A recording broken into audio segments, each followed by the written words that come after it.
Hello everyone, welcome back to economics optional classes. So last video में हमने micro macro growth और international economics के syllabus को discuss करा था और उनके सोर्सेज को डिस्कस करा था और हमारे दो पार्ट बच गए थे पेपर वन के। तो चलिए उन्हें डिस्कस करते हैं। तो फर्स्ट पार्ट है हमारा पब्लिक फाइनेंस। पब्लिक फाइनेंस को कैसे और कहाँ से प्रिपेयर करना ठीक रहेगा। तो पब्लिक फाइनेंस के लिए जो प्रिस्क्राइब बुक्स हैं और जो कि आपको बहुत सारी वीडियोस में और टीचर्स ने इंस्टीट्यूट्स ने प्रिस्क्राइब करी है, वो एक तो मसग्रेव एंड मसग्रेव है, मसग्रेव एंड मसग्रेव,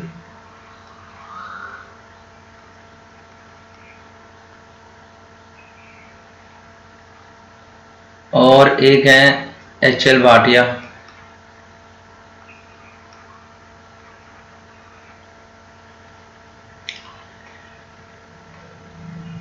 तो ये दोनों बुक्स आप पढ़ सकते हैं ऑब्वियसली, अगर आपके पास इतना टाइम है तो। बट एक स्मार्ट स्ट्रेटेजी ये होगी कि आप इस पोर्शन को के लिए कोई स्पेशल बुक ना पढ़ें। इनफैक्ट यहाँ पे जो प्रीवियस ईयर्स के क्वेश्चन आए हैं, सिर्फ आप उन्हें अगर अच्छे से सॉल्व कर लेते हैं और डिस्कस कर लेते हैं उनमें जो कंसेप्ट्स हैं, तो इतना सफिशिएंट रहेगा आपके लिए। तो इम्पोर्टेंट कंसेप्ट्स पब्लिक फाइनेंस में क्या रहते हैं वो मैं यहाँ पे लिख रहा हूँ। जैसे कि यहाँ पे एक्सटर्नैलिटी एक इशू रहता है।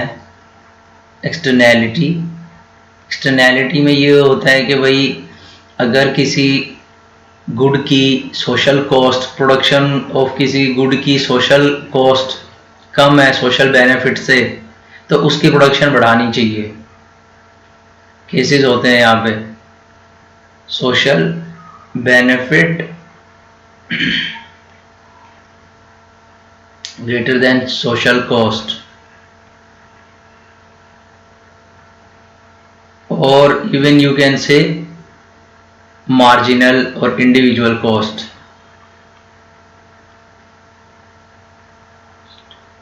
ये भी कह सकते हो आप। दोनों केसेस में सोशल बेनिफिट अगर ज़्यादा है तो गुड की प्रोडक्शन शुड बी इंक्रीज।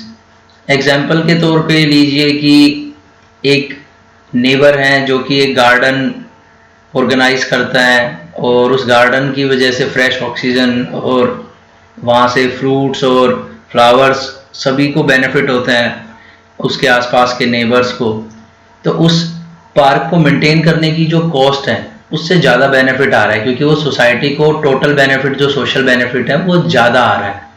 तो यानी गार्डनिंग के लिए जो उसकी कॉस्ट से ज़्यादा बेनिफिट आ रहा है, तो गार्डनिंग और इंक्रीज होनी चाहिए बिकॉज सोशल बेनिफिट ज़्यादा है। इसी तरीके से कोई नेगेटिव एक्सटर्नैलिटी है और वहाँ पे सोशल बेनिफिट कम है और मार्जिनल कॉस्ट ज़्यादा है, तो उसको रिडक्शन करना चाहिए। तो ये एक इशू है। यहाँ पे फिर एक पिगोवियन टैक्स आ जाता है, जो कि नेगेटिव एक्सटर्नैलिटी के केस में पिगोवियन टैक्स एक फेमस फिशरीज का एग्जाम्पल है। रिवर में पोल्यूशन जा रहा है एक इंडस्ट्री से और वहाँ पे फिशरीज भी होती हैं, फिशरीज की प्रोडक्शन होती है, फिश कैचिंग होती है। तो उस एक्सटर्नैलिटी को रिड्यूस करने के लिए फर्म जो एक्स्ट्रा प्रोडक्शन कर रही है, जो सब ऑप्टिमल प्रोडक्शन कर रही है, पिगोवियन टैक्स लगाया जाता है। तो ये कंसेप्ट है हमारा। फिर ट्रेजेडी ऑफ कॉमन्स का कंसेप्ट है हमारा, tragedy of Commons, Coase theorem है। उसके बाद इंसिडेंस ऑफ टैक्सेस है,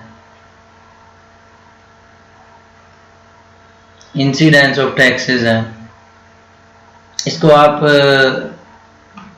डिफरेंट कैटेगरी में रखिए, ये एक्सटर्नैलिटी नहीं है, ये एक्सटर्नैलिटी है, यहाँ तक आ जाएगा। ये जो है ये नया पोर्शन है, इंसिडेंस ऑफ टैक्सेस। फिर जो है लेफर कर्व भी लगा लीजिए, इसी में आ जाएगा लेफर कर्व। फिर आपका एक लिंडाल मॉडल होता है टैक्सेस का, तो वो भी आ जाएगा आपका। तो ये सारे इश्यूज हैं। उसके अलावा कुछ जनरल क्वेश्चन पूछ सकते हैं, जैसे भाई जीएसटी के बारे में क्वेश्चन आ जाए, या इंडिया की जो टैक्स इलास्टिसिटी है, टैक्स बोयंसी है,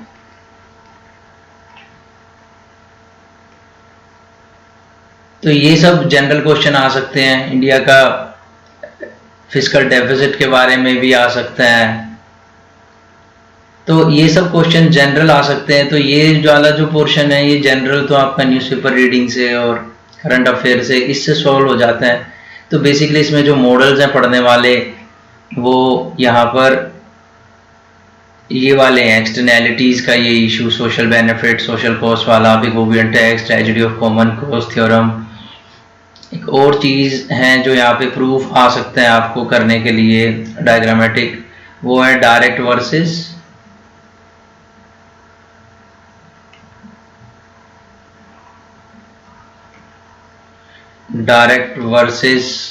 इनडायरेक्ट टैक्सेस।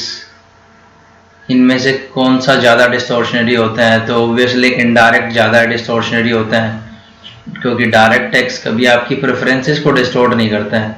अगर दोनों सेम रेवेन्यू रेज कर रहे हैं तो डायरेक्ट वुड बी प्रेफरेबल। तो ये आपका पब्लिक फाइनेंस मेरे हिसाब से क्वेश्चन आंसर की फॉर्म में पढ़ने से ज़्यादा बेटर रहेगा, क्वेश्चन आंसर की फॉर्म में इसे कवर करने से ज़्यादा बेटर रहेगा। इसके गौरव अग्रवाल सर के नोट्स भी अच्छे नोट्स हैं, वो भी आप कर सकते हैं। अदरवाइज मैं अपनी वीडियोस में तो करूँगा ही, मैं कुछ पोर्शन यहाँ से भी लूँगा गौरव अग्रवाल सर के नोट्स का, और कुछ पोर्शन जो है मैं डीयू की, जो दिल्ली यूनिवर्सिटी की जो रीडिंग है, डीयू रीडिंग से लूँगा। पब्लिक फाइनेंस का एक पेपर होता है इकोनॉमिक्स ऑनर्स के अंदर, तो वहाँ से मैं कुछ पोर्शन लूँगा। उस रीडिंग के अंदर मसग्रेव भी होती हैं और भी एक्स्ट्रा रीडिंग्स होती है जो अच्छी होती है। और अगर कोई रेलेवेंट सेलेक्टेड पोर्शन मुझे लगा ज़रूरी है तो एच एल भाटिया से लेंगे, अदरवाइज इसका यूज़ अवॉइड ही करेंगे। अब आता है आपका मॉनेटरी इकोनॉमिक्स। इसमें क्या है? इसमें देखिए पहले तो मनी डिमांड की थ्योरीज हैं, मनी डिमांड थ्योरीज ये करनी है। फिर मनी सप्लाई थ्योरीज है, क्वेश्चन भी आया इस बार।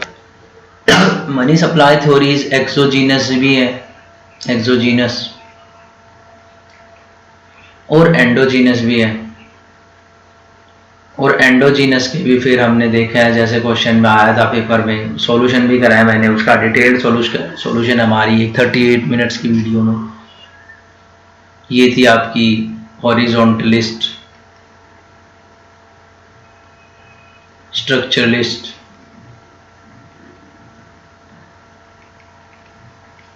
और इन्हें बोलते हैं वर्टिकलिस्ट। वर्टिकल रहता है मनी सप्लाई का कर्व। मनी डिमांड थ्योरी के लिए हम ब्रेंसन, एक बुक है ग्रेजुएट लेवल की, ब्रेंसन, वहां से एक चैप्टर है वो कर लेंगे हम, चैप्टर नंबर 14 है शायद, एडिशन 3rd एडिशन है ब्रेंसन का। मनी डिमांड की थ्योरीज हम वहां से करेंगे। और ये हमारा मनी सप्लाई की हम एक्सोजीनस तो हो ही जाएगी आपकी क्लासिकल कीनीशियन मॉडल करते वक्त ही, ISLM मॉडल करते वक्त भी। एंडोजीनस थ्योरीज के लिए मेरी वो वीडियो आप देख लीजिए, उसमें अच्छे से कवर है स्ट्रक्चरलिस्ट और हॉरिजॉन्टलिस्ट। उसके अलावा इसके अंदर हमारा जो है बॉमल टोबिन मॉडल वो सब आएगा। स्पेक्यूलेटिव मनी डिमांड में जो है यही मैं लिख देता हूँ, स्पेक्यूलेटिव मनी डिमांड।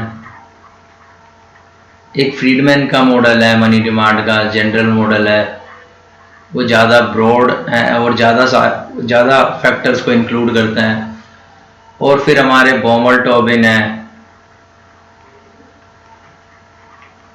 तो ये बहुत सारे मनी डिमांड के मॉडल्स हैं, ये सारे कवर हो जाएंगे। ये आपको बमल टॉबिन एच.एल. आहूजा में भी मिल जाएगा, और फ्रीडमैन की थ्योरी फ्रॉयन के अंदर भी मनी डिमांड फंक्शन है, वहाँ भी कवर हो जाएगा। तो जब हम क्लासिकल कीनीजियन और ये different school of macro economic thoughts पढ़ेंगे तो वहाँ पे भी ये कवर होएगा। स्पेक्यूलेटिव आपका कीनीजियन करते वक्त हो जाएगा। तो ये मनी डिमांड थ्योरी हो जाएंगी, ये मनी सप्लाई हो जाएंगी। इसके अलावा कई बार क्वेश्चन आ जाते हैं कि what is money multiplier. Money multiplier का क्वेश्चन आ जाता है, अभी तक आया नहीं है लेकिन आ सकते हैं कि व्हाट इज करेंसी मल्टीप्लायर, ये भी आ सकता है। ओके, तो ये वाला पोर्शन जो है बे एंड जेनसन का चैप्टर 13 है, ये डीयू की रीडिंग में है ये चैप्टर। अगर सिर्फ आपको ये चैप्टर मिल जाए कहीं से अरेंज कर पाए तो वो पढ़ लीजिएगा, अदरवाइज ये दोनों कंसेप्ट मैं भी कराऊंगा आपको, मनी मल्टीप्लायर और करेंसी मल्टीप्लायर, ज़रूरत नहीं पड़ेगी, ये भी मैं करा दूंगा, मैं यहाँ से ही कराऊंगा, आपकी इन्फॉर्मेशन के लिए बता रहा हूँ। अगर आप सोर्स चाहें तो यहाँ से कराऊंगा मैं। उसके अलावा क्या है, हमारा जो मॉनेटरी पॉलिसी है वो क्या रही है, मॉनेटरी पॉलिसी की जनरल इंफॉर्मेशन, यानी इंडियन इकोनॉमी के पार्ट पॉइंट ऑफ व्यू से, इंडियन इकोनॉमी के पॉइंट ऑफ व्यू से वो जो ट्रेंड रहा है और क्या क्या हमारी पॉलिसीज थी वो सब आ सकते हैं। तो इसके अंदर आ सकता है आपका कि हमारी मल्टीपल इंडिकेटर अप्रोच थी, MIA मल्टीपल इंडिकेटर अप्रोच, जिसमें हम बहुत सारे इंडिकेटर्स को टारगेट करता था RBI, जैसे कि ग्रोथ को, एम्प्लॉयमेंट को, इन्फ्लेशन को। लेकिन ये बाद में आपको पता ही है 2015 में 16 में चेंज हो गया और अब हम इन्फ्लेशन टारगेटिंग को टारगेट करते हैं। इसके अंदर टेलर फॉर्मूला है एक, उस पर क्वेश्चन आ चुका है, शॉर्ट नोट, टेलर रूल, वो भी हम डिस्कस करेंगे। इन्फ्लेशन टारगेटिंग में प्रॉब्लम्स क्या हैं, उसके मेरिट्स क्या हैं, डीमेरिट्स क्या हैं, इसके ऊपर एक दो रिसर्च पेपर हैं, हम लोग पढ़ेंगे। आलोकशील का एक रिसर्च पेपर है EPW में, तो वो हम लोग पढ़ेंगे, इन्फ्लेशन टारगेटिंग को अच्छे से कवर करेंगे। वहाँ से डी सुब्बा राव जो थे हमारे एक्स RBI गवर्नर, उनको भी इन्फ्लेशन टारगेटिंग का जो कंसेप्ट है रघुराम राजन जी लेके आए, जो वो प्रैक्टिकल नहीं लगता है इंडियन इकोनॉमी के पॉइंट ऑफ व्यू से, बिकॉज इंडियन इकोनॉमी में इन्फ्लेशन जो है सप्लाई साइड क्रिएटेड है, not demand side. Supply side means कि आपकी जो फूड की प्रोडक्शन है, वेजिटेबल्स की प्रोडक्शन है, उसकी वजह से इन्फ्लेशन आ जाती है। तो उस केस में इन्फ्लेशन टारगेटिंग उस इन्फ्लेशन को रिड्यूस नहीं कर पाती है। तो फिलहाल इन्फ्लेशन रिड्यूस्ड है, तो उसका रीज़न कहीं और है, इसलिए नहीं है कि हमारी सप्लाई साइड को कंट्रोल कर लिया इन्फ्लेशन टारगेटिंग ने। ये सारे इश्यूज हम बाद में डिस्कस करेंगे। तो ये मल्टीपल इंडिकेटर अप्रोच आ जाती है, और कुछ आपको जो एक दो शॉर्ट नोट आ सकते हैं, ऐसे आ सकता है जैसे कि पहले बेस रेट होता था लैंडिंग के लिए, कमर्शियल बैंक्स के लिए लागू होता था बेस रेट, फिर MCLR आ गया। तो ये सारे ये जो बेस रेट और MCLR है, इनकी वजह से जो है मनी टारगेटिंग, यानी हाई पावर्ड मनी टारगेटिंग और interest rate targeting, money supply का जो ट्रांसमिशन मैकेनिज्म था वो बड़ा पुअर था, वो transmission mechanism was not good. तो इसलिए RBI गवर्नर जब अपनी इंस्ट्रूमेंट्स को यूज करता था तो ट्रांसमिशन मैकेनिज्म अच्छे से काम नहीं करता था। वो जब रिड्यूस करता था रेपो रेट को तो इन MCLR और बेस रेट में रिडक्शन नहीं आती थी, पुअर था। तो उसे इंप्रूव करने के लिए क्या कर रहे हैं, अब लेके आ गए हैं नया कंसेप्ट ECLR।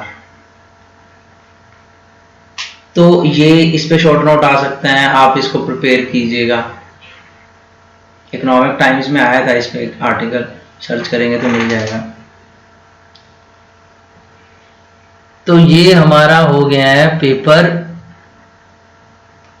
ये हमारा हो गया है पेपर 1 कंप्लीट। तो अब मैं आपको बताता हूँ मैं कैसे पढ़ाने वाला हूँ, मेरी अप्रोच क्या होगी। तो हम लोग पेपर 1 से स्टार्ट करेंगे। पेपर 1 से हम लोग स्टार्ट करेंगे। इसमें मेरी मेथडोलॉजी क्या होगी, या कह सकते हैं पेडागोजी क्या होगी टीचिंग की, वो ये होगी कि इसी ब्लैक बोर्ड पे मैं आपको पढ़ाऊंगा और मेरे जो नोट्स होंगे वो फ्लो चार्ट में होंगे, क्योंकि इतना सारा साथ साथ पढ़ाते वक्त फिजिबल नहीं है कि मैं लिखता चलूँ, उसमें टाइम भी वेस्ट होता है। तो मैं सीधा फ्लो चार्ट यूज़ करा करूँगा। फ्लो चार्ट नोट्स होंगे और आपको लेक्चर सुनना होगा, साथ साथ आप अपने नोट्स बना सकते हैं। और अगर आपको रिटर्न नोट्स बनाने हैं तो इन फ्लो चार्ट से आप राइटिंग में कन्वर्ट करके रिटर्न नोट्स बना लेना अपने, अदरवाइज फ्लो चार्ट भी काम कर जाएगा आपके। इससे इनफैक्ट आपका रिवीजन जल्दी हो जाता है। तो मेथडोलॉजी यही होगी कि ब्लैक बोर्ड पे, यहीं पे ओपन बोर्ड पे मैं आपको पढ़ाऊंगा और नोट जो होंगे फ्लो चार्ट में होंगे। स्टार्ट कहाँ से करेंगे, मैं मैक्रो से स्टार्ट कर रहा हूँ। मैक्रो से हम लोग जाएंगे ग्रोथ पे, इसे एक साथ कवर करेंगे पूरे पोर्शन को। फिर उसके बाद हम जाएंगे माइक्रो पे, माइक्रो से इंटरनेशनल इकोनॉमिक्स, उसके बाद हम करेंगे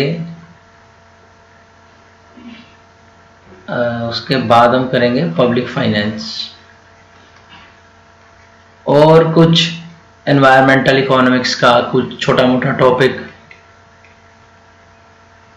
जैसे इस बार शॉर्ट नोट आ रखा था रिन्यूएबल्स पे।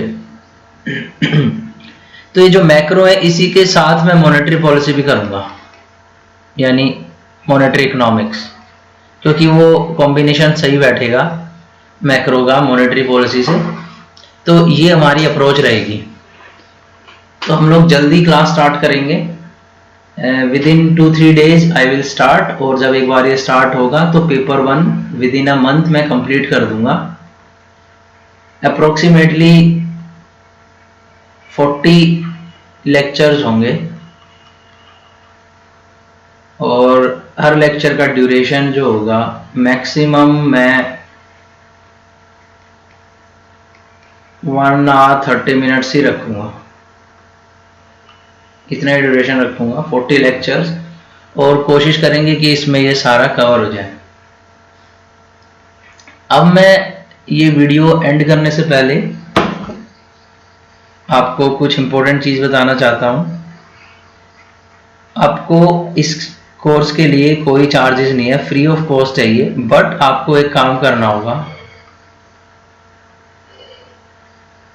मैसेज कीजिए ताकि मैं एनरोल कर सकूं आपको इस कोर्स के लिए, फ्री ऑफ कॉस्ट कोर्स के लिए, जिसमें सारा पेपर 1 कवर कराया जाएगा। और उस एनरोलमेंट के लिए आपको मैसेज करना होगा 8920867614 पर। यहाँ पे मैं आपसे कुछ आपकी इंफॉर्मेशन ले लूँगा, जो कि होगा कि नंबर ऑफ अटेम्प्ट्स कितने दिए हैं, प्रीलिम्स हुआ है या क्लियर हुआ है या नहीं हुआ है, कैटेगरी जनरल है या रिजर्व कैटेगरी है, आपका बेसिक बैकग्राउंड से मेरा मतलब है कि आपकी एजुकेशनल बैकग्राउंड, आपने कौन से स्ट्रीम से कैसे ग्रेजुएशन की है। तो ये बेसिक इन्फॉर्मेशन मेरे को रिक्वायर इसलिए होगी, इसलिए नहीं कि मैं आपकी कोई प्राइवेसी ब्रीच करना चाहता हूँ, बट इसलिए ताकि मैं आपके लिए एक ओपिनियन फॉर्म कर पाऊँ और वैसे ही आपके अकॉर्डिंग मैं अपनी मेथडोलॉजी को, स्टडी को कंडक्ट कर पाऊँ, अपनी टीचिंग को कंडक्ट कर पाऊँ। तो जल्दी से जल्दी ये सब्सक्राइब कीजिए। फ्रॉम नेक्स्ट मंडे ऑनवर्ड आपको ये वीडियोस आने लग जाएंगी 1 by 1 और ये कंटिन्यूसली रहेंगी। इनफैक्ट मंडे से पहले ही मैं कोशिश करूँगा तो जल्दी से जल्दी सब्सक्राइब कीजिए इस चैनल को, लाइक कीजिए, शेयर कीजिए, अपने फ्रेंड्स को बताइए और इस चैनल पर मुझे मैसेज कीजिए, इस नंबर पर मुझे मैसेज कीजिए ताकि मैं आपको रजिस्टर कर लूँ। कोई चार्जेस नहीं है आपका, कोई आपके साथ ट्रिक नहीं है, कोई कैच नहीं है इसके अंदर। सिंपल मेरी फिलॉसफी है कि भाई मुझे पॉपुलराइज करना है इकोनॉमिक ऑप्शनल।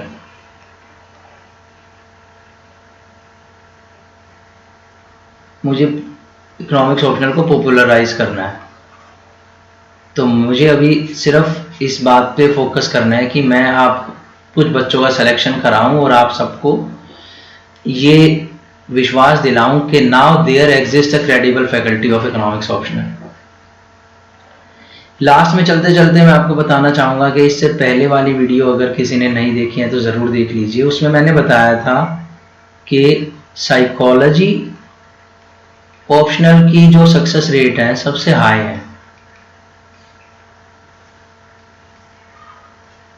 10.9, और हमारी इको की है 6.9। तो मैं आपको ये बताना चाहता हूँ ऐसा क्यों है।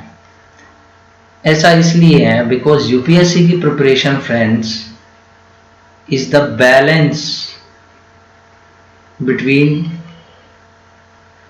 न्यूरॉन्स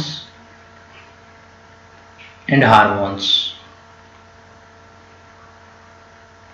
साइकोलॉजी ऑप्शनल वाले स्टूडेंट्स अपने फियर्स को, अपने इमोशंस को, क्योंकि वो साइकोलॉजी पढ़ते हैं तो वो काफ़ी उनके अंदर सेल्फ अवेयरनेस आ जाती है।